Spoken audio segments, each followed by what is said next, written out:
আল্লাহর নবী তখন জিব্রাইলের দিকে তাকাইলেন। জিব্রাইল বলেন, ইয়া রাসূলুল্লাহ, ইয়া হাবিবাল্লাহ, নবী গো, আপনার জন্য একটা বিষয় হচ্ছে, আপনি চলে যাবেন, আমার রব আমার আল্লাহ আপনার দিদারের জন্য আগ্রহী হয়ে বসে আছে, আপনি চলে যান, আমার আল্লাহ চায়।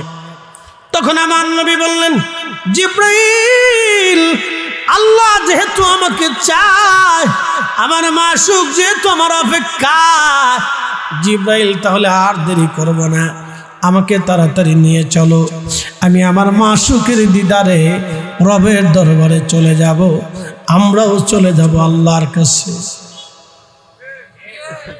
কথা কন না কেন? আমি ঢাকা থেকে আসছি, আবার ঢাকা ফিরে যাব, আমরা আল্লাহর কাছ থেকে এসেছি, ওয়া ইন্না ইলাইহি রাজিউন, আমরা আল্লাহর কাছে ফিরে যাব, আল্লাহর কাছে ফিরে যাব, ঠিক কি না? ফিরে যাব কার কাছে? জোরে বলেন, কার কাছে? আল্লাহর কাছে ফিরে যাব। আল্লাহর কাছে ফিরে যাব। আমরা সবাই ফিরে চলে যাব আল্লাহর কাছে, আল্লাহর কাছে। ও মুসলমান, খুব মনোযোগ দিয়ে শুনবেন। হযরত বেলাল রাদিয়াল্লাহু আনহু নবীর ইন্তেকাল হয়ে গেল। হুজরার বাহিরে হাজার হাজার সাহাবী অপেক্ষায় আমার নবীর হালত কি জানার জন্য। হুজরা শরীফ থেকে ঘোষণা আসলো, রাসূল নাই রে, নবী আল্লাহর দরবারে চলে গেছে, রাসূল নাই। মদিনার সমস্ত বাচ্চা কাচ্চারা ক্ষুধার্ত হয়ে গেল, না খাওয়া হয়ে গেল। 3 দিন পর্যন্ত খাবার বন্ধ করলো, সমস্ত বাচ্চারা খাওয়া দাওয়া ছেড়ে দিল। আহা, 3 দিন পর্যন্ত মদিনার বাড়ি ঘরে রান্না বান্না বন্ধ হয়ে গেল। আমার নবীর একটা উট ছিল, উটের নাম কাসুয়া। এই উট 3 দিন পর্যন্ত মানুষের মতো কাঁদতে লাগলো। এই উট 3 দিন পর্যন্ত মানুষের মতো কান্না করে। আহা, এত পরিমাণে কান্না করলো উটটা। 3 দিনে তাকে কেউ খাওয়াইতে পারে নাই, তাকে পানি কেউ পান করাইতে পারে নাই। উট 3 দিন পরে বিরহ বেদনা সহ্য করতে না পেরে একটা কুয়ার মধ্যে ঝাঁপিয়ে পড়ে উটটা আত্মাহুতি দিয়ে আল্লাহর নবীর সাথে জান্নাতে চলে গেল। একবার জোরে বলা যাবে কি মারহাবা। হযরত বেলাল আজান দেওয়া বন্ধ করে দিলেন, আর তিনি আজান দেন না, আজান বন্ধ হয়ে গেল। বেলাল আর আজান দিতে পারেন না। বহুদিন পার হলো। হযরত বেলাল আবু বকরের সামনে দাঁড়িয়ে গেলেন, হুজুর, খলিফাতুল মুসলিমিন, আমারে বিদায় দিয়ে দেন, আমি চলে যাব সিরিয়ায়। বলে, কারণ কি?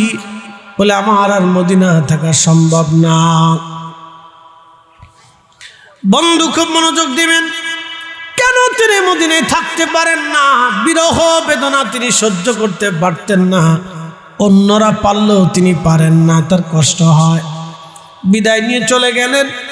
বহুদিন পার হওয়ার পরে ইমাম তাকিউদ্দিন সুবকি আশ-শিফা ও সাকামের মধ্যে তিনি লেখেন, নবীর আশিক বেলাল রাদিয়াল্লাহু আনহু ঘুমানো আছে। বহুদিন পরে নবীজি তশরিফ স্বপ্নে এনে বললেন, ওরে বেলাল, কেমন জুলুম শুরু করছো তুমি আমার সাথে বেলাল রে? কতদিন হলো তুমি আমার জিয়ারতে আসো না বেলাল? আমি নবীর জিয়ারতে আই রে বেলাল, আমি নবীর জিয়ারতে আই। আল্লাহর নবী হযরত বেলালকে জিয়ারতের জন্য ডাকলেন। নবীর আশিক হযরত বেলাল স্বপ্ন দেখার পরে তিনি ঘুম ভেঙে গেল। ফজরের নামাজ পড়ে সিরিয়ার দামেস্কে থেকে রওনা হয়ে গেলেন। বহু দূর পথ অতিক্রম করে মদিনাতুল মুনাওয়ারায় তিনি ফিরে আসলেন। রওজা শরীফ কাঠের জালি দিয়ে ঘিরে রাখা ছিল। ঠিক ওই রওজা শরীফের কাঠের জালির সঙ্গে মাথা ঠেকাইয়া বেলাল কান্দে রে। নবীর মুয়াজ্জিন কান্দে, নবীর মুয়াজ্জিন কান্দে, আমার রাসূলের মুয়াজ্জিন কান্দে, নবীর মুয়াজ্জিন কান্দে কান্দে গুন গুন করে কাঁদে আর বলে, ইয়া রাসূলুল্লাহ, গোলামকে স্বপ্নে আসতে বলেছিলেন, গোলাম স্বপ্নে হাজির হয়ে গেছে। হুজুর, গোলাম আপনার কদম মুবারক হাজির, আপনার মুয়াজ্জিন বেলাল ফিরে আসছি। ইয়া রাসূলুল্লাহ, আমি আপনার কদম মুবারকে হাজির, আমি আপনার কদমে আসছি।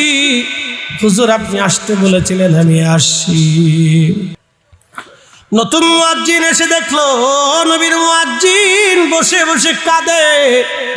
নতুন মুয়াজ্জিন এসে দেখে ডাক ডাকে, সাহাবীরা রে শুনছ, নবীর মুয়াজ্জিন ফিরে আসছে বেলাল। সব সাহাবী বাড়িঘর থেকে বের হয়ে দৌড়ে এসে দেখে নবীর মুয়াজ্জিন বেলাল বসে বসে কান্না করে। সাহাবী কান্না করে। ঠিক ঠিক ওই সময় সাহাবীরা ডাক দেখে, বেলাল কতদিন হলো তোমার কণ্ঠের আজান শুনি না রে বেলাল, দেও আজানটা দেও, আজান শুনবো। বেলাল রাদিয়াল্লাহু আনহু ডাক দেখে, সাহাবীরা রে আমার পক্ষে আজান দেওয়া সম্ভব না, তোমরা অনুরোধ করো না, আমি যেটা পারবো না রে সাহাবীরা, আমার পক্ষে সেটা সম্ভব না রে সাহাবীরা। নবীর মুয়াজ্জিন এইভাবে কান্দে। সাহাবীরা বলল, দেখো আমাদের কথায় বেলাল হয়তো আজান দেবে না, যায় দেখো ইমাম হাসান হুসেন আসেনি, ইমাম হাসান হুসেন বললে হয়তো আজান দিতে পারে। ইমাম হাসান হুসেন দুইজনকে ডেকে নিয়ে আসা হলো, তিনাদের বাড়ি হুজরা থেকে ডেকে নিয়ে আসা হলো। ইমাম হাসান হুসেন দুইজন এসে দাঁড়াইলেন। দেখতে নবীর মতো দেখা যায়, তো দুই ভাই নানার চেহারা পেয়েছিলেন। দুই ভাই যখন দাঁড়াইলেন, হযরত বেলাল রওজা শরীফ থেকে উঠে দৌড়াইয়া ইমাম হাসানের বুকের মধ্যে মাথাটাকে কান্দে, ইমাম হুসেনের বুকের মধ্যে মাথাটাকে কান্দে। হযরত ইমাম হাসান ডাক দেখা, নানার মুয়াজ্জিন, যেই লাহাম দিয়ে নানার আজান শোনায় তাকে নানার মুয়াজ্জিন, আজকে মিনারাই যাও, ওই লাহাম দিয়ে আমরার আওয়াজ আজান শোনায় যাও। হযরত বেলাল রওজা থেকে উঠে দৌড়াইয়া যেই মহিলার ছাদের উপরে দাঁড়ায় আজান দিতেন, ওই ছাদের উপরে দাঁড়াইয়া বেলাল আজান শুরু করলেন। আল্লাহু আকবার, আল্লাহু আকবার, আল্লাহু আকবার, আল্লাহু আকবার। সারা মদিনার রন্দে রন্দে আজানের আওয়াজ ছড়িয়ে গেল। আজানের আওয়াজ এত মধুর, এত কঠিন প্রেমময় ছিল, ফুয়ুজুদ এত জটিল ছিল। মদিনার ঘর থেকে সব সাহাবী বের হয়ে দৌড় মারছে, মহিলারা বের হয়ে বাচ্চা কাচ্চা নিয়ে আসা শুরু করলো। সবার মুখে একটা বাক্য, নবী আসছে দি, নবী বুঝি ফিরে আসছে, নবী আসছে দি, নবী বুঝি ফিরে আসছে। সালনবাসী আশিক রাসূল বেলাল আজান দেয়, মদিনার মানুষ ঘর থেকে বের হয়ে দৌড়ায়, নবী আসছে দি, নবী বুঝি ফিরে আসছে রে। নবীর মুয়াজ্জিন বেলাল আজান দেয়। কতদিন হলো বেলালের আজান শুনি না, বেলাল আজান দেয়, নবী বুঝি ফিরে আসছে। মদিনার বাচ্চারা কান্দে, যুবকরা কাঁদে, মহিলারাও কেঁদে কেঁদে ঘর থেকে বের হয়ে আসছে। সাহাবীরা রওজার পাশে দাঁড়ায় কান্দে, স্মৃতিগুলি মনে করে সাহাবীরা কান্দে, সাহাবীরা কান্দে রে, স্মৃতিগুলি মনে পড়ে কান্দে।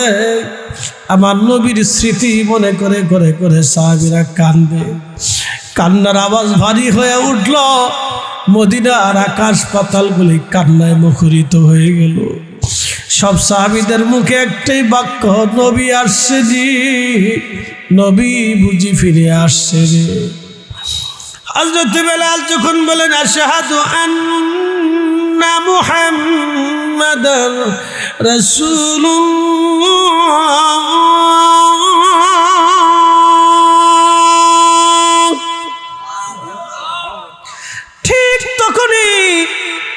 ঠিক তখনই মদিনার মাটিগুলি থরথর থরথর করে কেঁপে উঠল। চিৎকার মেরে জোরে বলেন আল্লাহু আকবার। মদিনার মাটি থরথর করে কেঁপে উঠল। মুয়াজ্জিনে রাসূল বেলাল অজ্ঞান হয়ে পড়ে গেলেন, বেহুশ। পৃথিবীতে কারো আজানে কখনো মদিনার মাটি কাঁপে নাই, কখনো পৃথিবীর মাটি কাঁপবে না। তিনি একজন আমার নবীর মুয়াজ্জিন বেলাল, যার আজানে পৃথিবীর মাটি পর্যন্ত কেঁপেছিল, যার আজানে পৃথিবীর মাটিতে ভূমিকম্প সৃষ্টি হয়েছিল। তাহলে আপনি বুঝেন নবীর আশিকদের কলিজার হালত কেমন হয়েছিল। এবার বুঝেন সাহাবীরা কেন ছটফট করেছিল, বুঝেন সাহাবীরা কেন আজানের জন্য পাগল পাড়া ছিল, বুঝেন। তাহলে আপনি বুঝেন সে আজানের ফয়জুদ কত কঠিন ছিল। হাসরের ময়দানে আল্লাহ বেলালরে দিয়ে আজান দেওয়াবে, জান্নাতের ভিতরে আমার আল্লাহ বেলালরে দিয়ে আজান দেওয়াবে। একবার জোরে বলা যাবে কি আল্লাহু আকবার? না না, জোরে বলেন আল্লাহু আকবার। এই জন্য আশিক রসুল, ইশকে রসুল দলিল দিয়ে হয় না। ইশকে রসুল হৃদয় থেকে আসে, এটা দলিল দিয়ে হয় না, সার্টিফিকেট দিয়ে আশিক রসুল হওয়া যায় না। আশিক রসুল হতে হলে নবীর মোহাব্বত দিয়ে দিল উজালা করা লাগে। কথা বলেন ঠিক কিনা? সাহাবীদের মধ্যে কত সাহাবী পিঠে চামড়া চলে গেল। নবীর একজন সাহাবী ছিলেন, তার নাম খাব্বাব রাদিয়াল্লাহু আনহু। আহা, কাফেররা থেকে ধরে নিয়ে গেল। তিনি কামার ছিলেন, অস্ত্রবদী বানাইতেন লোহা দিয়ে, কয়লাগুলি আগুনের মধ্য দিয়ে আঙ্গার বানাইয়া। আপনারা জানেন যারা কামার আছে তাদের কাছে কয়লাগুলি আঙ্গুরের মতো থাকে, আগুনের মতো হয়ে যায়। হযরত খাব্বাবকে ধরে নিয়ে কয়লাগুলি মাটির মধ্যে বিছাইয়া, আল্লাহু আকবার, হযরত খাব্বাব রাদিয়াল্লাহু আনহুকে আহা তারা ধরে নিয়ে আগুনের উপরে চিৎ করে শোয়াইয়া বুকের উপরে পাথর চাপা দিয়ে ধরে রাখত। কয়লাগুলি পিঠের চামড়াগুলি পুড়ে পুড়ে পুড়ে পুড়ে, আহা রক্ত চর্বিগুলি পুড়ে পড়ে পরে পরে আগুন নিভে যাইত। খাব্বাব আত্মচিৎকারে আকাশ পাতাল ভারী হয়েছে সেই দিন, কিন্তু বেঈমানদের মনে মায়া লাগে নাই। একটাই অপরাধ, খাব্বাব কালেমা পড়েছিল। কালেমার জন্য খাব্বাবের পিঠের গোশত চলে গেল, চামড়া চলে গেল। এ সালনের মুসলমান, খাব্বাব বলতে রে দুনিয়ার মানুষ, তারা আবার আমাকে উঠাইয়া কয়লাগুলি ছুটাইয়া আগুনের ভিতরে গরম করে আবার কয়লার আঙ্গারগুলি বানাইয়া, এরপরে আবার ওই কয়লাগুলি মাটির মধ্যে বিছাইয়া ওর উপরে আবার আমাকে চিৎ করে শোয়াইয়া পাথর চাপা দিয়ে চেপে ধরে রাখতো। আমার চর্বিগুলি গলে গলে গোশত খসে খসে পরে কয়লার সাথে নেমে পড়তো। এরপরও তারা আমার ছাড়ত না। কারণ কি? আমি খাব্বাব সেদিন কালেমা পড়েছি ঈমানের জন্য, ঈমানের জন্য, ঈমানের জন্য। সাহাবী খাব্বাব পিঠের গোশতগুলি দিয়ে দিয়েছে, কিন্তু ঈমান দেয় নাই। চিরজীবনে তার পিঠের দাগ কোনোদিন মুছে যায় নাই। বড় বড় গর্ত হয়ে গেল, গোশত চলে গেল, চামড়া চলে গেল খাব্বাবের। তারপরে হযরতে খাব্বাব রাদিয়াল্লাহু আনহু ঈমান ছেড়ে দেয় নাই। এরা সাহাবী সাহাবী সাহাবী। একবার জোরে বলা যাবে কি আল্লাহু আকবার? সাহাবী সাহাবী। এই জন্য নবী বলেন আল্লাহ আল্লাহ হাফিয়া সাহাবী। এ আমার উম্মত, তোমরা আমি নবীর সাহাবীদেরকে, আল্লাহকে ভয় করো সাহাবীদের ব্যাপারে। লা তাত্তাখিযুহুম গারাদাম মিন বাদি। আমার ইন্তিকালের পরে আমার কোনো সাহাবীর সমালোচনা করবে না, মন্দ বলবে না, গালি দিবে না। আমার সাহাবীদেরকে নিয়ে ত্রুটি বাক্য ব্যবহার করবে না। আমার সাহাবীদের ভুলগুলি বের করে ভুল ধরে ধরে তাদের সমালোচনা করবে না।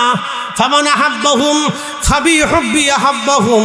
তাদেরকে যদি কেউ মহাব্বত করে, আমি নবীকে মহাব্বত করা হবে। অমন আবগাদানি ফাবিবুগদি আবগাদাহুম, তাদেরকে কেউ যদি কষ্ট দেয় তাহলে আমাকে কষ্ট দেওয়া হবে, তাদেরকে কেউ যদি গালি দেয় আমাকে গালি দেওয়া হবে। এরা সাহাবী সাহাবী সাহাবী, জোরে বলা যাবে কে মারহাবা। আহলে সুন্নাত ওয়াল জামাতের আকীদা।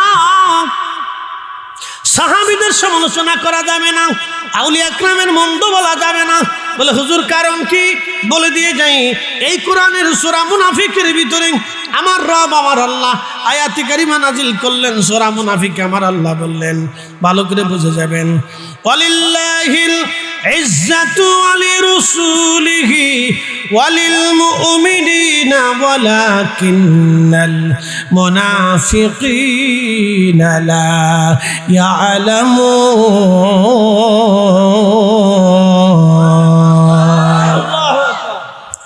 আল্লাহ ডাক দিলেন, হুজুর ইজ্জত আমি আল্লাহর জন্য, সম্মান আমি আল্লাহর, আপনি নবীর সম্মান। ওয়ালিল মুমিনিনা, মুমিনে কামেল আমার ওলি যারা, সাহাবীদের সম্মান, তাবিঈ তাবে তাবি, উলামায়ে মুস্তাহিদিন, মুতাকাদ্দিমিন মুতাআখিরিন, সালফ সালিহিন, আউলিয়া আতকিয়া, ফুদালা, মুজাদ্দিদ, কুতুব, আবদাল, এরা আমার মুমিন, মুমিনে কামেল, মুমিনে কামেল। হুজুর ইজ্জত আমি আল্লাহর জন্য, ইজ্জত আপনি নবীর জন্য, ইজ্জত মুমিনে কামেল আমার আউলিয়া, আমার বন্ধু, আমার পছন্দের ব্যক্তিদের জন্য। যারা মুনাফিক তারা বুঝে না তাদের সম্মান, তাদের অন্তরে নেফাক আছে, তারা আউলিয়া একরামের সম্মান বোঝে না, আপনি নবীর শান তারা বোঝে না, আমি আল্লাহর ইজ্জত তারা বোঝে না। এই জন্য যাদের অন্তরে নেফাক ঢুকেছে তারা আল্লাহর শানও বোঝে না, আমার রসুলের ইজ্জতও তারা বোঝে না, আউলিয়া একরামের শানও তারা জানে না। কথা কন না কেন? সব হাদিস সুন্নাহ হয় না, কিন্তু সব সুন্নাহ হাদিস থেকে আসে। সমস্ত সুন্নাহ হাদিস থেকে এসেছে, কিন্তু সব হাদিস সুন্নাহ হতে পারে নাই। সব সুন্নত নবীর হাদিস থেকে এসেছে, কিন্তু সব হাদিসই নবীর সুন্নত হতে পারে নাই। বলে হুজুর কারণ কি? এর কারণ আছে অনেক। আল্লাহর নবীর কিছু হাদিস রহিত হয়ে গেছে যেটা কখনো সুন্নত হবে না। যেমন আপনাদেরকে বলে দিয়ে যায়, নবীজির স্ত্রী ছিল 11 জন, আপনি ইচ্ছা করলে 11 জন স্ত্রী গ্রহণ করতে পারবেন না, কারণ আল্লাহ কোরআন কর্তৃক আপনাকে নিষেধ করে দিয়েছে। যদিও আমার নবীর 11 জন স্ত্রী, তাহলে আপনি বলতে পারবেন ফরিদী হুজুর আমার নবীর 11 জন স্ত্রী, আমাদের 11 জন মা ছিল, তাহলে আমি কেন 11 জন স্ত্রী গ্রহণ করতে পারবো না? আল্লাহ বলে দিলেন, এটা তুমি আর নবী এক জিনিস না, নবী আর তুমি এক জিনিস না। নবী যেইভাবে করেছে তুমি সেইভাবে পারবা না, সবই তুমি পারবা না। আল্লাহর নবী সওমে মেসাল করেছেন, সওমে মেসাল। আল্লাহর নবী একাধারে 3 দিন রোজা রাখতেন, ইফতার করতেন না, সেহরি খেতেন না, একাধারে খেতেন, একাধারে না খেয়ে রোজা রাখতেন। এক সাহাবী এরকম একাধারে রোজা রাখতে গেলেন, তিনি সেহরিও করলেন না, ইফতারও করলেন না। ওই সাহাবী হঠাৎ করে 3 দিন 1.5 দিনের মাথায় অজ্ঞান হয়ে পড়ে গেছে। আল্লাহর নবী গেলেন পাশ দিয়ে, সাহাবায়ে কিরাম ভিড় পড়ে গেছে, হুঁশ ফেরানোর জন্য তার চেষ্টা চলতেছে। নবী বললেন, সাহাবী কি হয়েছে?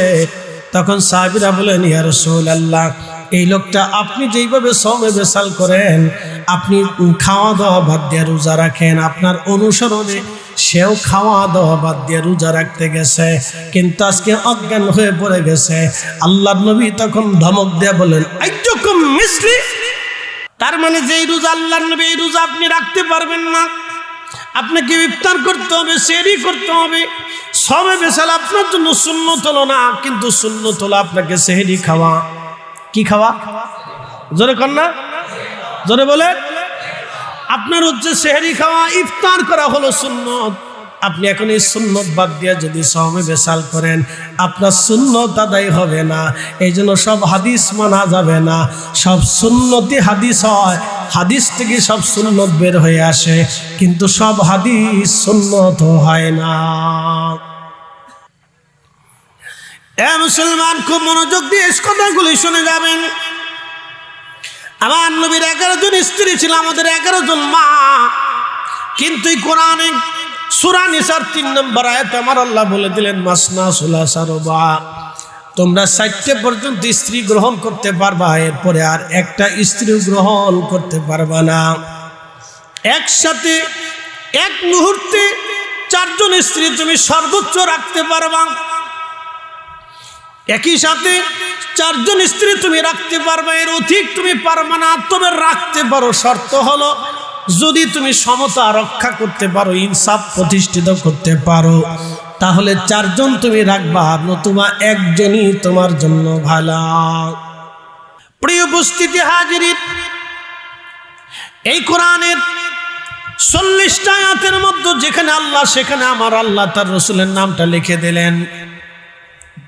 আপনি যত আয়াতি দেন আতিউল্লাহ আতিউল্লাহ, আল্লাহ মানো আল্লাহ মানো আল্লাহ মানো, সব আয়াতের শেষ সারমর্ম অঙ্ক আপনি মিলাইতে মিলাইতে মিলাইতে মিলাইতে যখন একবারে অঙ্কের শেষ পর্যন্ত চলে আসেন, শেষ রেজাল্ট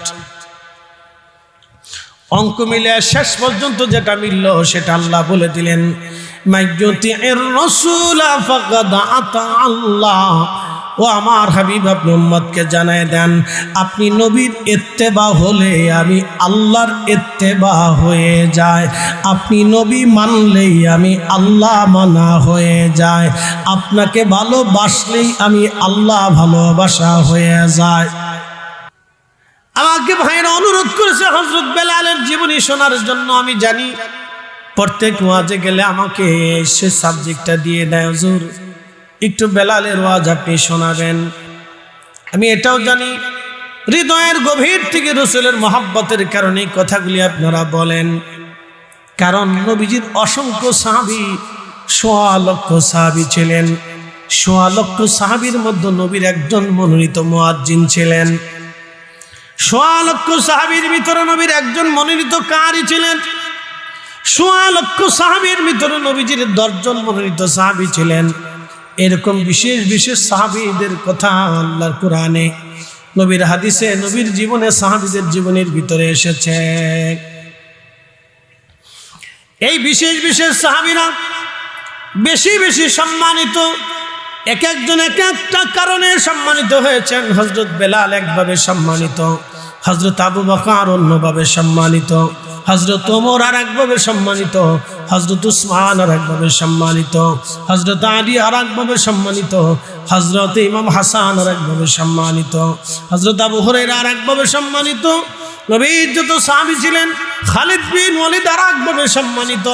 পৃথিবীর যত বড় বড় সাহাবী ছিলেন, কোনো না কোনো দিকে আল্লাহ তাদেরকে সম্মানিত করেছেন। হযরত উওয়াইস আল কারনী রাদিয়াল্লাহু আনহু তিনিও সম্মানিত। একবার জোরে বলা যাবে কি মারহাবা।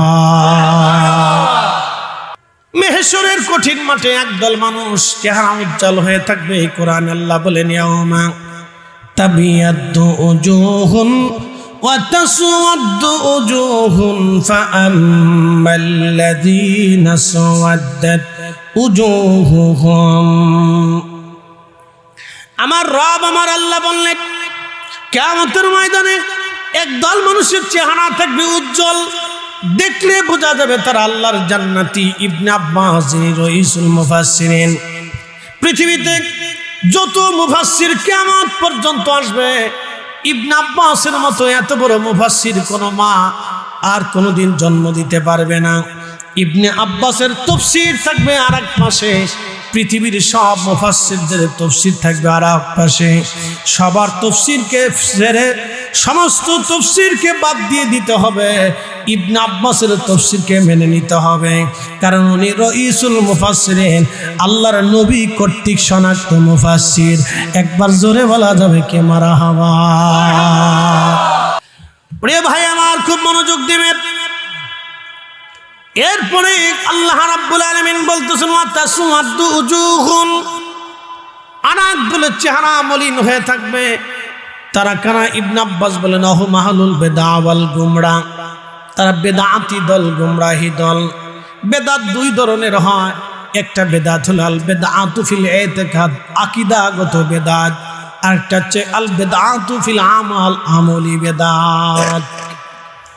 আকীদাগত বেদাত, আল্লাহর নবীর যে বিশ্বাস ছিল না সেই বিশ্বাস নতুন করে পৃথিবীতে প্রবর্তন করা, এটা আকীদাগত বেদাত। সাহাবীদের যে বিশ্বাস ছিল না সেই বিশ্বাস নতুন করে বানানো আকীদাগত বেদাত। যেমন আমি আপনাদেরকে বুঝাই, আমাদের দেশে এক দল আছে লালন ফকিরের দলের মতামত হলো যিনি মুর্শিদ তিনি খোদা, তিনি রসুল, তিনি খোদা হয়। যিনি মুর্শিদ তিনি রসুল, তিনি খোদা হয়। এটা লালনের আকীদা। জন মুসলমান যদি এই আকীদা গ্রহণ করে নেয় তাহলে সে অবশ্যই বেদাতি, সে কাফের হয়ে যাবে, গোমরা। কথা বলেন ঠিক কিনা? আমাদের দেশে আর এক দলের আকীদা হলো আল্লাহর নবীর আব্বা আম্মা কাফির। কি বুঝলেন? কত মারাত্মক আকীদা। আর এক দলের আকীদা আল্লাহর হাত আছে, পা আছে, চোখ আছে, কান আছে, নাক আছে। এই বিশ্বাস নিয়ে কত মুসলমান কবরে চলে যাবে। এটা হচ্ছে আল বিদআতু ফিল ইতিকাদ, আকীদাগত বেদাতি। এদের অবস্থা কিয়ামতের ময়দানে হবে তাসওয়াদু উজুহুন, তাদের চেহারা মলিন থাকবে। ইয়া রব, তাদের অবস্থা বড় ভয়াবহ হবে। আল্লাহ বলবেন ফাআম্মাল্লাযীনা সুওয়াদ্দাত উজুহুহুম আকাফারতুম বা'দা ঈমানিকুম ফাযুকুল আযাবা বিমা কুনতুম তাকফুরুন। কঠিন মেহশরের মাঠে আমার রব, আমার আল্লাহ ডাক দিবেন, হে হাসুরবাসী, তোমাদের চেহারা আজ মলিন কেন? ঈমান আনার পরে তোমরা বেঈমান হয়েছো, ঈমান আনার পরে তোমরা কুফরি আকীদা নিয়েছো, বদ আকীদা গ্রহণ করেছো। ফাযুকুল আযাবা বিমা কুনতুম তাকফুরুন। তোমরা জাহান্নামে চলে যাও, আমি রবের দরবারে তোমাদের আর কোনো জায়গা হবে না। তোমরা জাহান্নামে চলে যাও, আমি মালিকের দরবারে তোমাদের কোনো জায়গা হবে না। এই জন্য ঈমান আকীদা এটা অত্যন্ত মজবুত একটা বিষয়। এটাকে আপনি ছোট করে দেখতে পারবেন না, কারণ এই ঈমান আকীদার জন্য আমার নবীর সাহাবীদের পিঠের চামড়া চলে গেছে, আমার নবীর সাহাবীদের জীবন চলে গেছে। কত সাহাবী দেশান্তরিত হয়েছেন, কত সাহাবী দেশ ত্যাগ করেছেন, কত সাহাবী দেশ থেকে বিতাড়িত হয়েছেন। ইমাম আহমদ ইবনে হাম্বল একটানা 4 বছর পর্যন্ত তিনি জেল খেটেছেন একটা আকীদার জন্য। একবার জোরে বলা যাবে কি আল্লাহু আকবার। এই কোরআনের পৃষ্ঠা কাগজ আল্লাহর সৃষ্টি, যেই অক্ষরগুলি লেখা হলো কালি দিয়ে, ওই কালি আল্লাহর সৃষ্টি। কিন্তু যেই কালামগুলি আছে, ইয়া আইয়ুহাল্লাযীনা আমানু আমানু আনফিকু মিম্মা রাযাকনাকুম, এই আয়াতগুলি আমার আল্লাহর সৃষ্টি না, এটা আল্লাহর কালাম। ওই জামানার খলিফা ইমাম আহমদ ইবনে হাম্বলকে ডাক দিয়ে বলো, ইমাম তুমি বলো কোরআনের কালামগুলি আল্লাহর সৃষ্টি। ইমাম আহমদ বললেন, না খলিফা, যেটা আল্লাহ বলে নাই, রসুল বলে নাই, সেই কথা আমি বলবো না। আল্লাহ বলে নাই, রসুল বলে নাই, সেটা আমি বলবো না। এখন আপনি যদি এসে বলেন, হুজুর আমাদের প্রধান উপদেষ্টা সাবেক তিনি সুদের কারবারি করেছেন, এখন আপনি বলেন সুদ হালাল, জীবন চলে যাবে, সুদ হালাল বলতে পারবো না। কথা কন না কেন? ইমাম আহমদ ইবনে হাম্বল রাহিমাহুল্লাহ বললেন, বাদশা যেটা আল্লাহ বলে নাই, রসুল বলে নাই, সেটা আমরা বলবো না, আমি সেটা বলতে পারবো না। বাদশা বললেন, যদি না বলেন শাস্তি হবে। বলে জীবন গেল বলতে পারবো না। ইমাম আহমদ ইবনে হাম্বলকে জেলখানার মধ্যে নিয়ে যাওয়া হলো কোনো রাজনৈতিক কারণে না, শুধুমাত্র একটা আকীদার মাসালার জন্য, শুধুমাত্র একটা আকীদার মাসালার জন্য ইমাম আহমদ ইবনে হাম্বল রাহিমাহুল্লাহকে জেলখানায় নিয়ে যাওয়া হলো। একাধারে 1 দিন না 2 দিন না 4 বছর পর্যন্ত তাকে জেলের মধ্যে রাখা হলো। অন্ধকার প্রকাষ্টরে অন্ধকার রুমের মধ্যে তাকে রাখা হতো। অন্ধকার, ওই রুমের মধ্যে কখনো আলো যাইতো না, শুধু অন্ধকার রুমের মধ্যে তাকে অন্ধকারে রাখা হতো। ইমাম আহমদ ইবনে হাম্বল রহিমাহুল্লাহকে সারা দিনে একবার ওই রুম থেকে বের করে বাহিরে এনে তার হাত পা গুলি বেঁধে তার পিঠের মধ্যে 10টা করে চাবুক দিয়ে পিটুনি মারা হতো। প্রত্যেক দিন 10টা বাড়ি মারা হতো। চাবুক দিয়ে 10টা পিটুনি মারার কারণে পিঠের চামড়াগুলি ফেটে রক্ত বের হয়ে ঘা হয়ে যাইত। কোনো ওষুধ দেওয়া হতো না। আবার পরের দিন বের করে তাকে মারা হতো। এইভাবে 365 দিনে 10টা করে চাবুকের পিটুনি যদি দেওয়া হয় তাহলে গুণ দিয়ে দেখেন কত হাজার বার হলো। এইভাবে 4 বছর ধরেও নাকি পিটানো হলো। কোনো ওষুধ দেওয়া হতো না। ব্যথার যন্ত্রণায় ইমাম আহমদ ইবনে হাম্বল কত রজনী নির্ঘুম কেটে গেছে তার হিসাব নাই। একটা আকীদার মাসআলার জন্য ইমাম আহমদ ইবনে হাম্বল 4 বছর পর্যন্ত পিটুনি হলো। পিঠের গোশতগুলি পচে গেল, চামড়াগুলি তার পচে গেল। গোশত চামড়াগুলি পচে যাওয়ার পরে শরীর থেকে কলতানি বের হতো, রক্ত বের হতো। ওই অবস্থায় তিনি নামাজ পড়তেন। আহা, ইমাম আহমদ ইবনে হাম্বল ওই অবস্থায় তিনি নামাজ পড়তেন। নামাজ একজন কয়েদি জিজ্ঞেস করল, ইমাম, রক্ত ঝরা অবস্থায় আপনি নামাজ পড়েন কোন বিধানে, কোন আইনে, কোন দলিলে? ইমাম আহমদ ইবনে হাম্বল জবাব দিলেন, হে আল্লাহর বান্দা, খলিফাতুল মুসলিমিন হযরত ওমর তার পেটের মধ্যে ছুরির করার পরে 3 দিন পর্যন্ত রক্তক্ষরণ হয়েছিল। হযরত ওমর রক্তক্ষরণ অবস্থায় নামাজ পড়েছিলেন, তিনি নামাজ ছেড়ে দেন নাই। হযরত ওমর যদি নামাজ ছেড়ে না দেয় তাহলে আমি ইমাম আহমদ ইবনে হাম্বল কেন নামাজ ছেড়ে দেব? একবার জোরে বলা যাবে কি আল্লাহু আকবার? না, জোরে বলেন আল্লাহু আকবার। হযরত ইমাম আহমদ ইবনে হাম্বল 4 বছর পরে জেলখানার যিনি জেলার ছিলেন তিনি এশার নামাজের রক্তের সময় এসে বললেন, ইমাম, আজকে ফজরের পরে আপনাকে ফাঁসির কাস্টে ঝোলানো হবে, মৃত্যুদণ্ড দেওয়া হবে। আপনার যদি কোনো ইচ্ছা থাকে, কোনো অভিযোগ অনুযোগ থাকে, যাওয়ার থাকে, আমার কাছে যেতে পারেন। এ মুসলমান হাজিরিন, মনোযোগ দিবেন। রাজনগরবাসী হাজারাতে ইমাম আহমদ ইবনে হাম্বল আর নওয়াফিল অতিরিক্ত নফল নামাজ পড়ে আল্লাহর দরবারে হাত বাড়াইলেন। এবার চোখের পানি ছেড়ে দিয়ে বলেন, ইয়া রাব্বি, 4টা বছর একজন জালিম আমাকে পিঠের চামড়া গোশতগুলি পচিয়ে ফেলছে মেরে মেরে। আমার 4টা বছর পর্যন্ত পিঠের চামড়া গোশত পচায় ফেলছে। আল্লাহ, 4টা বছর ধরে আমি কোনো অনুযোগ অভিযোগ তোমার কাছে দেই নাই। আজকে শুনলাম সকালে নাকি আমাকে ফাঁসি দেওয়া হবে, হত্যা করা হবে। আল্লাহ, আমি আহমদ ইবনে হাম্বল তোমার কাছে দরখাস্ত করি, আল্লাহ, যদি তোমার কোরআন, তোমার কালামুল্লাহ যদি তোমার সৃষ্টি হয়ে থাকে তাহলে আমাকে এই রাত্রি তুমি হেদায়েত দাও। আর যদি কালামুল্লাহ তোমার কালাম হয়ে থাকে, তোমার বাণী হয়ে থাকে, সৃষ্টি হয়ে না থাকে, তাহলে আমি আহমদ ইবনে হাম্বল ও দোয়া করলাম, আল্লাহ, ওই জালিম থেকে তুমি আমাকে বাঁচাও। আল্লাহ, তুমি আমাকে জালিম থেকে বাঁচাও। আল্লাহ, তুমি আমাকে জালিম থেকে বাঁচাও। 4 বছর আমার পিঠের গোশত তারা উঠিয়ে ফেলছে।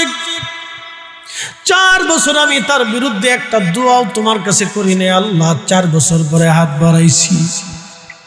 আল্লাহ, তুমি জালিম থেকে আমারে বাঁচাও, না হয় আমারে হেদায়েত দাও। আল্লাহু আকবার। ফজরের নামাজের সময় নামাজ পড়তেছিলেন। জেলার এসে বলেন, হুজুর, আপনার জন্য সুসংবাদ, যিনি রাত্রিবেলা খলিফা ছিলেন, আপনাকে ফাঁসির কাস্টে ঝুলাবেন, তিনি মারা গেছেন। তাকে হত্যা করেছে দুর্বৃত্তরা। নতুন খলিফা কাল গঠন হবে। আপনার জন্য সুসংবাদ। একবার জোরে বলা যাবে কি মারহাবা? ইশকে রাসূল কখনো দলিল দিয়ে হয় না। ইশকে রাসূল এটা হৃদয় থেকে আসে, অন্তরের গভীর থেকে ইশকে রাসূল আসে। আল্লাহ আমাদের আশিক রাসূল বানায় দিক। সকলে বলেন আমিন। না, আরো জোরে বলেন আমিন। আমরা আশিক রাসূল যেন হইতে পারি, ইশকে রাসূল। শোনেন, একটা কথা বলি, যে বা যারা আল্লাহর নবীর শান ও মান, ইজ্জত, আজমতকে ছোট করে দেখে, আমরা তাদের সাথে একমত হতে পারবো না। কথা বলেন ঠিক কি না? কারণ তাদেরকে সাহায্য করা মানে আল্লাহ রসুলের শান, ইজ্জত, আজমতের বিরুদ্ধে যুদ্ধ করা। বুঝাইতে পারছি আপনাদেরকে? কেউ যদি আল্লাহ রসুলের শান ইজ্জত আজমতকে ছোট করে তাহলে বুঝতে হবে তার সাথে আমরা নাই। এই জোরে বলেন ঠিক না ঠিক? তাদের সাথে আমরা একসাথে বলেন, তাদের সাথে আমরা না না জোরে বলেন, তাদের সাথে আমরা একমত হতে পারবো না। কেন? তাদেরকে সাহায্য করলে তাহলে রসুলের শান ইজ্জত আজমতের বিরুদ্ধে আমাদের যুদ্ধ করা হবে। এটা আমাদের জিন্দেগির জন্য অনেক বড় ক্ষতি। কারণ আমরা ফিরে যাব কার কাছে? আল্লাহর কাছে। মেহেশরের মাঠে আমরা দাঁড়াবো আল্লাহ রসুলের সামনে। অতএব জিন্দেগি বড় কঠিন, বড় বরবাদ হয়ে যাবে যদি আমরা রসুলের শান ইজ্জত আজমতের বিরুদ্ধে লেগে যাই। কি মহা সর্বনাশ হবে। আল্লাহু আকবার। তার রসুলকে আল্লাহ কত বড় শান ইজ্জত আজমত দিছে। শুধু একটা ঘটনা বলে আপনাদেরকে শেষ করে দিচ্ছি, মনোযোগ দেন। কিছু সময় জিকির হবে, সামনে রমজান আসতেছে। আল্লাহ আমাদেরকে একটা রাত দিছে, কদরের রাত। কিসের রাত দিছে? কদরের রাত। কদরের রাত আমাদের ছিল না। সাহাবীরা এসে বলেন, ইয়া রাসূলুল্লাহ, আমরা শুনছি আগের জমানার মানুষ দীর্ঘদিন হায়াত পেত, শত শত বছর তারা পৃথিবীতে বাঁচত এবং শত শত বছর তারা ইবাদত করত, আল্লাহর পথে জিহাদ করত, সারা রাত ইবাদত করত, সারাদিন রোজা রাখত। নবী গো, আমরা তো হায়াত কম, নেকি কম, কিয়ামতের ময়দানে আমাদের ইজ্জত, আমাদের সম্মান আমরা পিছিয়ে পড়ি। ঠিক তখনই আল্লাহ নবীর মন বেজার হয়ে গেল। নবীজি চিন্তায় পড়ে গেলেন, পেরেশান হয়ে গেলেন। কথা তো সত্য, আমার উম্মত সর্বনাশ হয়ে যাবে, আমার উম্মত বেইজ্জত হয়ে যাবে, কিয়ামতের ময়দানে আমার উম্মতের কি হবে? আল্লাহ নবী উম্মতের চিন্তা পেরেশান হয়ে গেলেন। নবীজি কষ্ট পাচ্ছিলেন, নবীজি চিন্তা বেড়ে গেল। ঠিক তখনই আল্লাহ নবীর চিন্তাকে দূর করার জন্য, নবীকে খুশি করার জন্য আল্লাহ সূরা কদর নাজিল করে। একসাথে হলো না? জোরে বলেন, আরো জোরে। আপনার ছেলেটা একটা ভালো পোশাক চায়, ছোট্ট ছেলে, ছোট্ট মেয়েটাকে খুব আদর করে, বেশি ভালোবাসে। তো দেখবেন সে যদি কিছু চায়, আপনি যদি না আনেন তাহলে সে খুব কষ্ট পায়, বেজার হয়ে থাকে, মুখ বেজার করে থাকে, কথা কয় না, অন্যদিকে বসে থাকে, খাবার ডাকলে আসে না, দূরে দূরে থাকে। তখন বাবার ভিতরে ব্যথা করে, মার অন্তরে তখন কি করে? ব্যথা করে। যে বাচ্চা যদি অসন্তুষ্ট হয়, বাচ্চার মানে খারাপ লাগলে তখন বাবার ব্যথা করে, অন্তরে ব্যথা করে। আচ্ছা বলেন, বাচ্চার প্রতি কি বাবা দায়বদ্ধ? না না। বাবা কি বাচ্চার মুখাপেক্ষী? না না। কিসের মুখাপেক্ষী? ভালোবাসার মুখাপেক্ষী। একসাথে বলবো না মারহাবা? কি ভালোবাসা? যেটা বলেন কি ভালোবাসা? ওই বাবা তার সন্তানকে ভালোবাসে, ওই সন্তানটা হচ্ছে বাবার মেহবুব। বাবার কি মেহবুব? সন্তানটা হচ্ছে বাবার মেহবুব, মায়ের মেহবুব। মা বাবার সন্তানকে ভালোবাসে। এই জন্য সন্তান যদি ভুলেও যায় তো বাবা মা ভুলে না। কথা কন না, ঠিক কিনা? দেখবেন সন্তান রাগ করে চলে যায়, 10 বছর বাড়ি আসে না, কিন্তু বাবা মা 10 বছর কাঁদতে থাকে। কথা ঠিক কিনা? 10 বছর কি করতে থাকে? কাঁদতে থাকে। ইউসুফ আলাইহিস সালাম চলে গেল, ইউসুফ আলাইহিস সালাম চলে গেল মিশরে, যে কোনো মাধ্যম দিয়ে। তার অনেক লম্বা ঘটনা। ইয়াকুব আলাইহিস সালাম ইউসুফের মহাব্বতে কাঁদতে কাঁদতে কাঁদতে কাঁদতে অন্ধ হয়ে গেল। তো ইয়াকুবের মেহবুব হচ্ছে ইউসুফ। ইয়াকুবের মেহবুব কি? ইউসুফ। আমাদের মেহবুব হচ্ছে আমাদের সন্তান, আর আল্লাহর মেহবুব হচ্ছে আমাদের নবী। নবী বেজার হইলে আল্লাহ আয়াত নাজিল করে খুশি করতেন। আমরা সেই নবীর উম্মত। একসাথে বলবেন আল্লাহু আকবার। নবী বেজার হইলে আল্লাহ আয়াত নাজিল করে খুশি করতেন। ইন্না আনজালনাহু ফি লাইলাতিল কদরি ওয়া মা আদরাকা মা লাইলাতুল কদর লাইলাতুল কদরি খায়রুম মিন আলফি শাহর। ও নবী, আপনি বেজার হয়ে দিন, আমি কোরআনকে লাইলাতুল কদরের রাত্রে নাজিল করছি। হুজুর, মা আদরাকা মা লাইলাতুল কদর, লাইলাতুল কদর কি জানেন? লাইলাতুল কদরি খায়রুম মিন আলফি শাহর, 1000 মাসের চাইতে উত্তম। একসাথে বলবেন না মারহাবা? 1000 মাস। জোরে বলেন কি মাস? 1000 মাসের চাইতে উত্তম।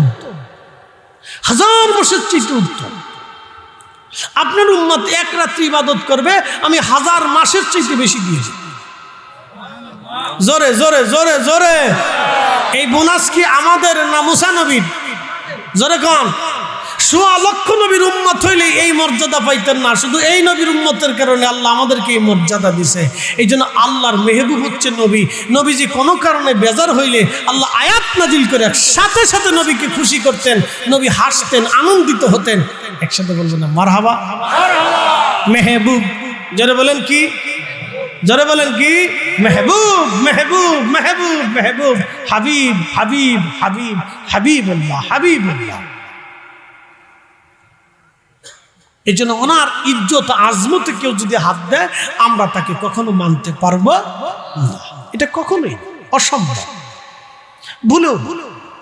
এই জন্য পৃথিবীর কোনো সুফি, কোনো আউলিয়া দেখবেন না যে আল্লাহ রসুলের শানে আঘাত করছে। তারা সবসময় শানকে বুলন্দ করে নবীর গোলামি করে গেছে। আল্লাহ তৌফিক দিক বলেন আমিন।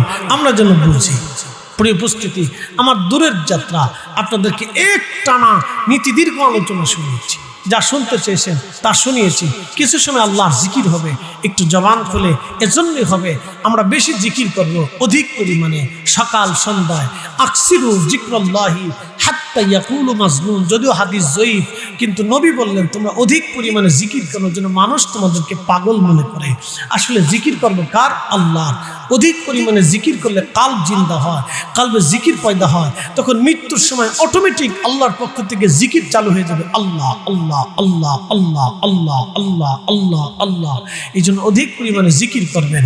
জবান খুলে দিয়ে মহাব্বতে আল্লাহ আল্লাহ আল্লাহ আল্লাহ আল্লাহ আল্লাহ আল্লাহ আল্লাহ আল্লাহ আল্লাহ আল্লাহ আল্লাহ আল্লাহ আল্লাহ আল্লাহ আল্লাহ আল্লাহ আল্লাহ আল্লাহ।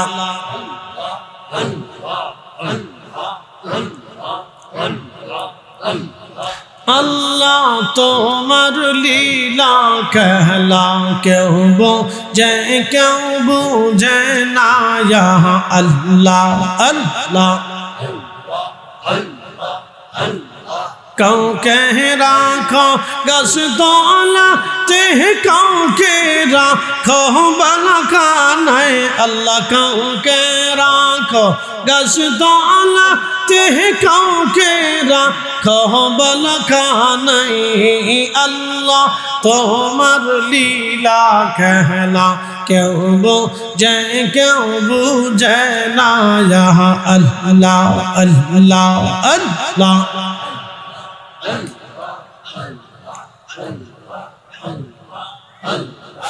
ইব্রাহিম তোমার নবী ছিল, নমরুদের আগুনে ফেলল, আগুন হইল ফুলবাগি সাপসম কানে পড়ল না। আল্লাহ আগুন হইল ফুলবাগি সাপসম কানে পড়ল না। আল্লাহ তোমার লীলা कहला কেউ বোঝে কেউ বোঝে না। আল্লাহ আল্লাহ। কাউকে রাখো গাছ তলাতে, কাউকে রাখো বাগানে। আল্লাহ কাউকে রাখো গাছ তলাতে, কাউকে রাখো। প্রিয় উপস্থিতি, আমি আল্লাহর পবিত্র কোরআন 114টি সূরা, 30টা পারা, 6666টি আয়াত ওলামায়ে কেরামের মতানৈক্য ভিত্তিক। কম বেশি হতে পারে, তবে 114টি সূরা, 30টি পারা। এর ভিতর থেকে আমি আল্লাহর রাসূলের শানে আল্লাহর দেওয়া মহান সিদ্ধান্তের একটা আয়াত আপনাদের সামনে তেলাওয়াত করেছি।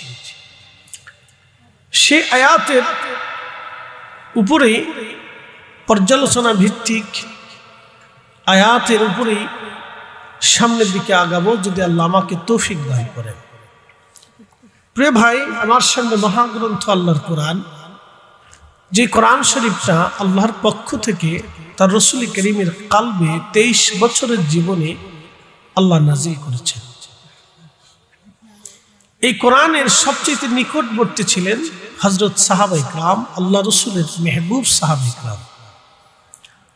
তারা আল্লাহর নবীর কাছ থেকে দ্বীন, ঈমান শিক্ষা গ্রহণ করেছে। তারা আল্লাহর হাবিবের সোহবতে থেকে পৃথিবীর শ্রেষ্ঠ মানুষে পরিণত হয়েছে। এই কোরআনেই আল্লাহ তাদের প্রশংসা করেছেন, রাদিয়াল্লাহু আনহুম ওয়া রাদু আন। আমি তাদের উপরে খুশি, তারাও আমি আল্লাহর উপরে খুশি। যালিকা লিমান খাশিয়া রাব্বাহ। কেন? তারা আমি আল্লাহকে ভয় করত। সাহাবায়ে কেরাম আল্লাহকে ভয় করতেন, এই জন্য আল্লাহ তাদের উপরে খুশি, তারাও আল্লাহর উপরে সন্তুষ্ট। তো প্রিয় উপস্থিতি, হাজিরিন, মনোযোগ দিবেন। আল্লাহর এই পৃথিবীতে ১.৫ লক্ষ নবী আসছে, ১,২৪,০০০ নবী। তাদের মধ্যে আল্লাহ শ্রেষ্ঠ নির্বাচিত করেছেন ৩১৩ জন রাসূলকে। তাদের মধ্যে আল্লাহ শ্রেষ্ঠত্ব দিয়েছেন ৪ জনকে। তাদের মধ্যে আল্লাহ সর্বশ্রেষ্ঠত্ব বানিয়েছেন আমাদের নবীকে, যিনি ইমামুল মুরসালিন, সমস্ত নবীদের ইমাম। এতে কোনো সন্দেহ নেই। তিনি সমস্ত নবীদের সাইয়্যিদ এবং সমস্ত সৃষ্টির তিনি সাইয়্যিদ। तमाम সৃষ্টির মধ্যে তিনি শ্রেষ্ঠ। আল্লাহ তাকে শ্রেষ্ঠত্ব দান করেছেন। প্রিয় ভাই, আমরা সবাই চাই আল্লাহকে খুশি করার জন্য, এবং আমাদের সবার কামনা হচ্ছে আখিরাতে মুক্তি, পরপারের নাজাতের জন্য। এই সুন্দর বাগান আপনারা কেন সাজাইলেন? এর উদ্দেশ্য হচ্ছে আল্লাহকে সন্তুষ্ট করা। এটা যেটা যত সুন্দর করে সাজিয়েছেন, কালকে আবার সন্ধ্যার পর এখানে এসে দেখবেন কিচ্ছু নেই। আজকে দেখতেছেন অত্যন্ত চমৎকার। তো ঠিক পৃথিবীটা আমাদের জন্য এরকমই। আমাদের জীবনে আমরা দেখতেছি খুব চাকচিক্যময়, কিন্তু মৃত্যুর পরে, আগামীকাল সন্ধ্যার সময় এটা যেমন হয়ে যাবে, মৃত্যুর পরে আমাদের জীবনটা এরকম হয়ে যাবে, বিরান ভূমিতে পরিণত হবে। ঠিক এইটা মাহফিলের জন্য যত সুন্দর করে সাজানো হলো, ঠিক আমাদের মৃত্যুর পরে আমাদের সাজানো গোছানো পৃথিবী, ঘর বাড়ি, জামা কাপড়, যা যা কিছু আছে সব এরকম বিরান হয়ে যাবে, বিলীন হয়ে যাবে। তো প্রিয় উপস্থিতি, আমাদের উদ্দেশ্য, আমাদের একটাই উদ্দেশ্য, আল্লাহকে খুশি করা। আমাদের সবার উদ্দেশ্য আল্লাহ রসুলের গোলামি করা, ইত্তেবা করা। প্রিয় ভাই, খুব মনোযোগ দিবেন। আমাদের সবার উদ্দেশ্য একটা, কিন্তু আল্লাহ আমাদেরকে এই কোরআনে একটা সূত্র দিয়ে দিয়েছে। হুজুর আপনি বলেন, ইন কুনতুম তুহিব্বুনাল্লাহ, চূড়ান্ত ভাবে আপনার উম্মত যদি আমি আল্লাহকে খুশি করতে চাই। দেখেন আল্লাহর কথা কত চমৎকার, সূত্র কত সহজ। আল্লাহ বলেন, হাবিব উম্মতকে বলেন, চূড়ান্ত ভাবে কেউ যদি আমি আল্লাহকে খুশি করতে চাই, আপনি তাকে বলে দেন ফাত্তাবিউনি, সেজন্য চূড়ান্ত ভাবে আপনি নবীকে মেনে নেন। একসাথে বলবেন না সুবহানাল্লাহ? না আরেকটু জোরে বলুন। এখন প্রশ্ন রাখতে পারেন, ফরিদে হুজুর কিভাবে? আমার মাথায় পাগড়ি, পাগড়িটা কি আমি আমার ইচ্ছায় বাঁধেছি না রসুলের ইচ্ছায়? নবীর ইচ্ছায় না? নবী পাগড়ি পরেছেন বিধায় আমরা পাগড়ি পরেছি। এখন বলেন, আল্লাহর কি পাগড়ি আছে? আল্লাহর কোনো পাগড়ি নেই। আল্লাহর কি দাড়ি আছে? আল্লাহর কোনো দাড়ি নেই। আল্লাহ কি ওযু করে? আল্লাহ ওযু করে না। আল্লাহ কি গোসল করে? আল্লাহর কোনো গোসল নেই। তো এই ওযু যিনি শিখাইলেন তিনি নবী, এই গোসল যিনি শিখাইলেন তিনি নবী। এই দাড়িও আল্লাহ রসুলের কারণে, এই চুল কেটেছি ছোট করে আল্লাহ রসুলের কারণে, এই পোশাকও আল্লাহ রসুলের কারণে। কারণ আল্লাহর তো কোনো পোশাক নেই, এই পোশাকও রসুলের কারণে। আমরা যখন খানা খাই তখন ডান হাত দিয়ে খাই। আল্লাহ তো খানা গ্রহণ করে না যে বাম হাত দিয়ে খাবে না ডান হাত দিয়ে খাবে। আমার রসুল শিক্ষা দিলেন তোমরা ডান হাত দিয়ে খাও, 5 আঙ্গুল দিয়ে খাও, 3 আঙ্গুল দিয়ে খাও। খাওয়ার আগে হাতও ধৌত করো, বিসমিল্লাহ বলো। কারণ আল্লাহ যেহেতু নিজে খান না, অতএব খাওয়ার আগে আল্লাহ বিসমিল্লাহ শেখানোর কোনো দরকারও নাই। আল্লাহ নিজে শিক্ষা দিয়ে দিলেন হাবিবকে, হাবিব আপনি উম্মতকে শিখান। তো নবীজি প্র্যাকটিক্যাল আমাদেরকে শিখলেন কিভাবে খাবো, কিভাবে নামাজ পড়বো, যেহেতু আল্লাহ নামাজ পড়েন। তো আল্লাহর রসুলের মাধ্যম দিয়ে আল্লাহ আমাদেরকে শিখাইলেন প্র্যাকটিক্যাল ভাবে। এই জন্য আল্লাহ বলেন, হুজুর আপনি বলেন কেউ যদি আমাকে পাইতে চায় সেজন্য আপনাকে আগে পায়। আসতে হয়ে গেল না? জোরে বলেন। তো বলেন সূত্র কি কঠিন না সহজ? একসাথে বলেন, সূত্র কি কঠিন না সহজ? একবারে সহজ। আল্লাহ কি বিয়ে করে? আল্লাহর কি বাচ্চা কাচ্চা হয়? আমার রসুল বিয়ে করেছে, কেমনে করা লাগবে নবী শিক্ষা দিছে। বাচ্চা কাচ্চার সাথে কি আচরণ করতে হবে নবী শিক্ষা দিলেন। স্ত্রীর সাথে কিভাবে আচরণ করতে হবে আল্লাহর নবী শিক্ষা দিলেন, কারণ এগুলি আল্লাহ। এই জন্য রসুল পাইলে আল্লাহ পাওয়া হয়, নবী মানলে আল্লাহ মানা হয়, নবীর গোলামি করলে আল্লাহর গোলামি হয়ে যায়। সূত্র সহজ, সূত্র কঠিন না। কিন্তু আমার ভাইরা, কিছু ভাইরা আছে বুঝুক না বুঝুক, এটার তেনা ফেসাইতে ফেসাইতে এটা জান শেষ করে দিচ্ছে। এরা তেনা ফেসাইতে ফেসাইতে এটা জান শেষ করে দিচ্ছে। সহজ জিনিসকে অনেক কঠিন করে ফেলছে। সূত্র তো একেবারে সহজ, কিন্তু এটা কঠিন করে ফেলছে। কঠিন করার তো কিছু নেই, একেবারে সহজ। আল্লাহর নবী মুস্কি হাসি দিতেন, যেভাবে হাসতেন আমাদেরকে সেইভাবে হাসতে হবে। নবীজি কথা বলতেন, যেভাবে বলতেন আমরা সেইভাবে বলতে হবে। নবী ঘুমাইতেন, আল্লাহ তো ঘুম নাই, এই জন্য রসুল ঘুমাইতেন। তো নবী যেমনি ঘুমাইতেন আল্লাহ বলছেন ওইভাবে ঘুমাও। আল্লাহু আকবার।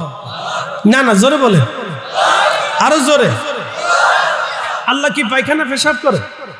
তো নবীজি পায়খানা পেশাব করতেন, যেভাবে করতেন। পেশাবের আগে পেশাবের পরে কি কি করণীয় আল্লাহর নবী নিজে প্র্যাকটিক্যাল শিক্ষা দিলেন। এই জন্য নবী বললে আল্লাহ মানা হয়, নবী পাইলে আল্লাহ পাওয়া হয়, নবী খুশি করলে আল্লাহ খুশি করা হয়, নবীর ইত্তেবা হলে আল্লাহর ইত্তেবা হয়, নবীর দল হলে আল্লাহর দল হয়। এই জন্য আমাদের নাম আহলুস সুন্নাত ওয়াল জামাত। কে আসতে হলো কেন? জোরে বলেন, আরো জোরে বলেন। আমাদের নাম কি? আহলে সুন্নাত ওয়াল, জোরে বলেন, আহলে সুন্নাত ওয়াল, আহলে সুন্নাত ওয়াল জামাত, আহলে সুন্নাত ওয়াল জামাত। একসাথে বলবেন আল্লাহু আকবার। এখন কারো ভালো লাগলে থাকেন, না লাগলে চলে যান, কিচ্ছু করার। কারো যদি ভালো লাগে তো থাকবেন, না লাগলে চলে যাবেন। আপনার যে দল খুশি হয়ে চলে যাবেন, কোনো সমস্যা নেই। কিন্তু মনে রাখবেন, কতদিন পালাবেন, কত দূরে যাবেন, কত কিলোমিটার দূরে যাবেন, কোন দেশে যাবেন, কোন রাষ্ট্রে যাবেন, কোন জেলায় যাবেন, হাত্তা যুরতুমুল মাকাবির, কবরে আপনাকে যেতেই। কি কথা কন না কেন? আপনি কত দূরে পালাবেন, কত দেশে যাবেন, কত দেশে ঘুরবেন, আপনাকে মালিকি ইয়াউমিদ্দিন, বিচার দিবসে মালিকের সামনে দাঁড়াইতেই হবে। কথা বলেন ঠিক কিনা? আপনাকে সেই দিন দাঁড়াইতে হবে। ওতে বুঝে বুঝে বুঝে বুঝে পথ নিয়ে, বুঝে বুঝে মত নিয়ে, বুঝে বুঝে মত গ্রহণ করেন। যেই মতে শাহজালাল ঘুমানো, যে মতে 360 আউলিয়া ঘুমানো, যে মতে খাজা বাবা আজমেরি ঘুমানো, যে মতে মুজাদ্দিদ আল হুসাইনি ঘুমানো, যে মতে ইমাম শাফিঈ ঘুমানো, যে মতে ইমাম আহমদ হাম্বল ঘুমানো, যে মতে ইমাম আজম আবু হানিফা ঘুমানো, যে মতে আউলিয়া ইকরাম আউলিয়াতকে উলামা ফুদালা ঘুমানো, সেই মতই হচ্ছে আহলে সুন্নাত ওয়াল জামাত। এই মতই আপনাকে থাকতে হবে। কথা বলেন ঠিক কিনা? বুঝে বুঝে মত নিয়ে, বুঝে বুঝে মত নিয়ে, বুঝে বুঝে পথ নিয়ে। পথ চললে বুঝে বুঝে চলেন। আধারে অন্ধকারে, আধারে অন্ধকারে চক্ষু বন্ধ করে দৌড় দিয়েন না, তাহলে বিপদ, মহা সংকটে পড়ে যাবে। বুঝে বুঝে মত নেবেন, বুঝে বুঝে পথ নেবেন।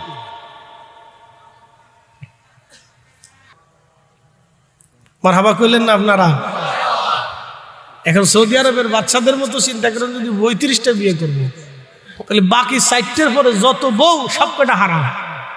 যতবার মিলন হবে ততবার জানা হবে, যে কটা বাচ্চা হবে সব কটা হারাম জাদা হবে।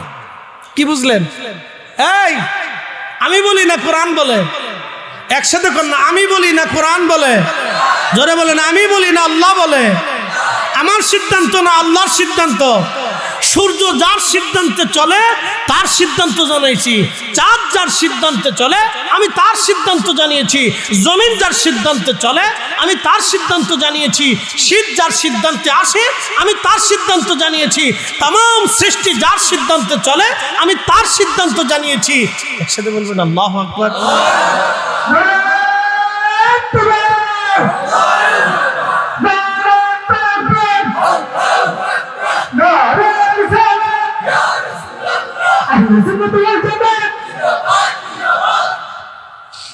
এই জন্য বুঝে বুঝে মত নিয়েন, বুঝে বুঝে পথ নিয়েন,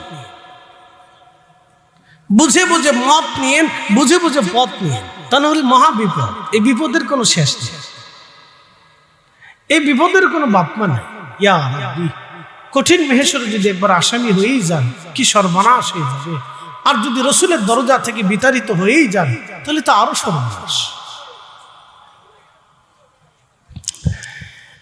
মুসলমান খুব মনোযোগ দিয়ে কথাগুলি শুনবেন বাবাজি। সালাউনের মুসলমান, এটি কি আপনার এই মৌলভীবাজার সদর না রাজনগর? ইচ্ছা রাস্তায় যারা আছেন তারা চলে আসেন, যে ওয়াজ চলে যাবে সেটা কিন্তু আর পাবেন না। এই মজার কথা কিন্তু আপনি পাবেন না। এখান থেকে অনেক কিছু শিকার আছে, শিকার আছে না ভাই? আমরা এগুলি 1-2 দিনে শিখিনি, তো 22 বছর লাগছে জানেন। বই টানতে টানতে, কিতাব টানতে টানতে ঘাড়ে ব্যথা হয়ে গেছে। তো উস্তাদদের কাছ থেকে বসে বসে বসে বসে আমরা দীর্ঘদিনই শিখছি। আমাদের এগুলো দীর্ঘদিনের প্র্যাকটিক্যাল, থিওরিক্যাল আমাদের অভিজ্ঞতা। এই জন্য এই অভিজ্ঞতার সার নির্যাসগুলি আমরা সহজ সাবলীল ভাষায় আপনাদের সামনে উপস্থাপন করি। এত সহজভাবে উপস্থাপন করি যাতে আপনারা সহজেই বুঝতে পারেন। আমাদেরকে পড়ানোর সময় আরো কঠিন করে পড়ানো হতো। তা আপনাদের সামনে যেখানে ওলামা ইকরাম আছেন তারা জানেন যে তারা পড়ার সময় কঠিন করে পড়ানো হতো। এখন আপনাদের সামনে আমরা সহজভাবে সাবলীলভাবে বুঝিয়ে দিচ্ছি। আপনাকে কত সহজভাবে আপনাকে বুঝাই দিলাম। আল্লাহর আইন কিভাবে মানতে হবে সহজভাবে বুঝাইলাম। तमाम সৃষ্টি যার আইনে চলে আমরা তার আইনে চলি। আসতে হলো কেন? জোরে বলেন। तमाम সৃষ্টি যার আইনে চলে আমরা তার আইনে চলি। কথা ঠিক আছে না? জোরে বলেন ঠিক আছে না? এখানে 114টি সূরার মধ্যে যাহা বিধান আছে সবার জন্য তাহা বিধান মানতে হবে। এখন আপনি একটা মানবেন আরেকটা মানবেন না, তা হবে না। আপনি দাবি করবেন আমরা পীর মুরিদি বেদাতি, আপনার এটা আমি তাহলে মেনে নিতে পারবো না। আপনি এসে বলবেন রাসূলুল্লাহ আমাদের মতো, তাহলে আমি এখানে আপনাকে মানতে পারবো না। আপনি এসে আমারটাকে বেদাত বলে উড়িয়ে দিবেন আর আপনাকে আমি সাধু মনে করে চুমা দেবো, তা হবে না। ইস, এত সহজ ভাবতেছেন যে আপনি শাহজালাল হয়ে গেছেন, যে আপনি যাহা বলবেন সবাই দুনিয়ার তাহা মেনে নিবে? না না না, এত সহজ না, এত সহজে হইবেন না যে আপনি শাহজালাল হয়ে গেছেন, আপনি এসে বলবেন আমি বাংলাদেশে শাহজালাল বললেন আর আমরা সব মেনে নেব। ইস, এত সহজ? নো নেভার, কখনোই হবে না। আপনাকে বুঝতে হলে আমি আল্লাহর কোরআন দিয়ে, রাসূলের সুন্নাহ দিয়ে এবং আউলিয়া কিরাম উলামায়ে মুস্তাহিদিনদের একবারে সূত্র মোতাবেক আপনাকে বোঝার চেষ্টা করব। যদি হক হন তাহলে হক, যদি বেহক হন তাহলে আপনি যত বড় টুপি মাথায় দেন আপনাকে আমি 1 সেকেন্ডের জন্য মানব না। কথা বলেন ঠিক কি না?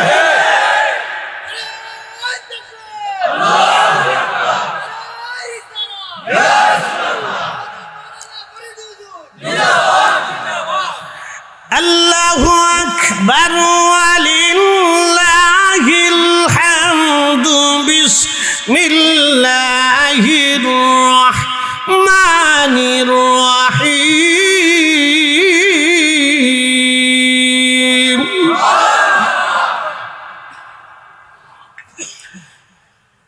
মাইয়ুতির রাসূল ফাকাদ আতা আল্লাহ।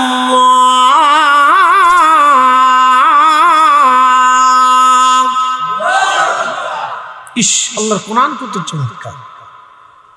আপনি যত হাজার দলিল দেন যে আল্লাহ মানতে হবে, আল্লাহ মানতে হবে, আল্লাহ মানতে হবে, আল্লাহ এই কোরআনে 40টা আয়াতে আল্লাহর পরে নবীর নাম লিখছে। আপনি সহজ করে কিভাবে দেখবেন? আল্লাহর এই কোরআনে 40টা আয়াতে আমার রব আল্লাহর পরে রাসূলের নাম লিখছে। আতিউল্লাহ ওয়া আতিউর রাসূল, আমিনু বিল্লাহি ওয়া রাসূল।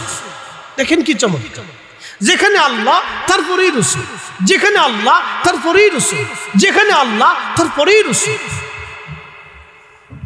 আল্লাহু আকবার। যেখানে আল্লাহ তারপরেই কি রাসূল, আল্লাহ লিখে রাখছেন। আপনি ইসলামের কোন দিককে সহজ ছোট করে দেখতে পারবেন না, ফির মুরিদি ছোট করে দেখতে পারবেন নেভার, কখনোই। সুফি বাপরে বাপ ছোট করে দেখার সুযোগই নেই। উলামা ছোট করে দেখতে পারবেন, মক্তবের শিক্ষক ছোট করে দেখার সুযোগ নেই, মসজিদের ইমাম, ভাঙ্গা মসজিদের ইমাম ছোট করে দেখার সুযোগ নেই। আপনি তাকে কি করে ছোট করে দেখবেন? ওই ইমাম যদি ভাঙ্গা মসজিদে ইমামতি না করতেন তো ইমামতি কে করতো? আমি করতাম। তুই ভাঙ্গা মসজিদ ইমাম ইমামতি করে দেখে তো এলাকার মানুষ কিছু নামাজ পড়ে। কি কথা কন না কেন? তো তার ইমামতিকে আপনি ছোট করে দেখতে পারেন না তো। আমি যখন এখন চিন্তা করি বাপরে বাপ, আমি বিরাট বড় বক্তা থাকতাম, এত ছোট ইমাম। আমি যদি মূল্যায়ন না করি তাহলে বুঝতে হবে যে আমি আলেম হয়েছি কিন্তু জালেম হয়ে গেছি। কথা ঠিক আছে না? আলেম হয়েছি কিন্তু কি হয়ে গেছি? জালেম হয়ে গেছি। আমি আলেম হয়েছি কিন্তু জালেম হয়ে গেছি। এই জন্য ছোট্ট মসজিদের, ভাঙ্গা মসজিদের ইমাম সবকেও ছোট করে দেখার সুযোগ দেয়। তারও ইসলামের খেদমত আছে। একজন মক্তবে পড়া, আপনি তাকে ছোট করে দেখতে পারবেন না, তারও অনেক বড় খেদমত। কারণ সে মক্তব থেকে আলিফ বা তা সা শিখিয়ে মুসলমানদেরকে বড় করে তৈরি করতেছে, তার খেদমতটা অনেক বড়। যে এই প্যান্ডেলটা সাজাইলো তাকে আপনি ছোট করে দেখতে পারবেন না, সেই খেদমতের জন্য তারও একটা বড় ত্যাগ আছে। যেই প্রোগ্রামটা সাজানোর জন্য প্রথম উদ্যোগ নিল, তার এই খেদমতটাকে আপনি ছোট করে দেখতে পারবেন না, কারণ সাজানোর জন্য তার উদ্যোগ আছে। যে বিদেশ থেকে টাকা পাঠিয়েছে তাকে আপনি ছোট করে দেখতে পারবেন না, কেন সে বিদেশ থেকে তার অনেক কষ্টের টাকা এই মাহফিলের জন্য ব্যয় করছে। আমরা সবাই সবারটাকে যদি সমানভাবে সুন্দর করে দেখি তাহলে ইসলামের ভিতরে গুতাগুতি ফারাফারি চলে না। কি কথা ঠিক আছে না ভাই? এই ফারাফারি চলে না। একদল আছে 8 টাকার তারাবি ওনার বানাইতেই হবে। বাপরে বাপ, এই যে ভিডিওতে এখন ইউটিউবে ঢুকলে দেখবেন কিছু আদা জল খেয়ে লাগছে লাইলাতুল বরাত, তার বন্ধ করতেই হবে। তার উদ্দেশ্য হলো এই লাইলাতুল বরাতে মুসলমান মসজিদে যাবে কে? আজাজিল শয়তানের যে ভূমিকা নিছে এই টুপি মাথায় দেশে এই ভূমিকা পালন করতেছে। তার উদ্দেশ্য হলো এই বরাতের রাত্রে মুসলমান থেকে মসজিদ থেকে বের করো। ইসছি মনে হয় আল্লাহ ওনারে টেন্ডার দিছে। কি কথা কর না? মনে হয় আল্লাহ ওনাকে টেন্ডার দিয়ে দিছে যে উনি মসজিদ থেকে বরাতের রাত্রে মুসলমানদেরকে বের করবে, ওনারা আল্লাহ টেন্ডার দিছে। ভাই বুঝাবার তো কোনো ভাষা নাই, কারে বুঝাবো? এক একটা মত পৃথিবীতে টাকার জোরে সৃষ্টি হয়েছে, পয়সার জোরে সৃষ্টি হয়েছে এক একটা মত পৃথিবীতে। কিন্তু আহলে সুন্নাত ওয়াল জামাত পয়সার জোরে হয় নাই, আহলে সুন্নাত ওয়াল জামাত এসেছে আউলিয়া কেরামদের হাত ধরে। যুগে যুগে যুগে যুগে 1450 বছরের ইতিহাস এসেছে। এটা আপনি ফু দিয়ে উড়িয়ে দিতে চাবেন তা হবে না, অসম্ভব। উড়ে চলে যাবে, কে উড়াবে? আল্লাহ উড়িয়ে দিবে। আল্লাহ রাসূল বলছে জামাত কিয়ামত পর্যন্ত পৃথিবীতে জিন্দা থাকবে। এই জামাতের বিরুদ্ধে সারা পৃথিবীর মানুষ লড়াই করবে, কিন্তু আল্লাহ জামাতকে বিজয়ী করে হবে। একসাথে বলবেন আল্লাহু আকবার। জামাতের নাম কি? আহলে সুন্নাত ওয়াল জামাত। যারা বলেন আহলে সুন্নাত ওয়াল জামাত। শিয়া, রাফিজি, খারিজি, মুতাজিলা, জাবারিয়া, কত ফিরকা এই জামাতের বিরুদ্ধে সে অ্যাকশন নিবে। সব ফিরকা অ্যাকশন দিতে গিয়ে আস্তে আস্তে আস্তে আস্তে বিলুপ্ত হয়ে যায়। কিন্তু আহলে সুন্নাত ওয়াল জামাত এখনো আছে, তখনও ছিল, আগামীতেও থাকবে। আপনি ঠিক বললেও ঠিক, না ঠিক বললেও ঠিক। সালামবাসী খুব মনোযোগের সাথে কথাগুলি শুনবেন। প্রিয় উপস্থিতি আমার,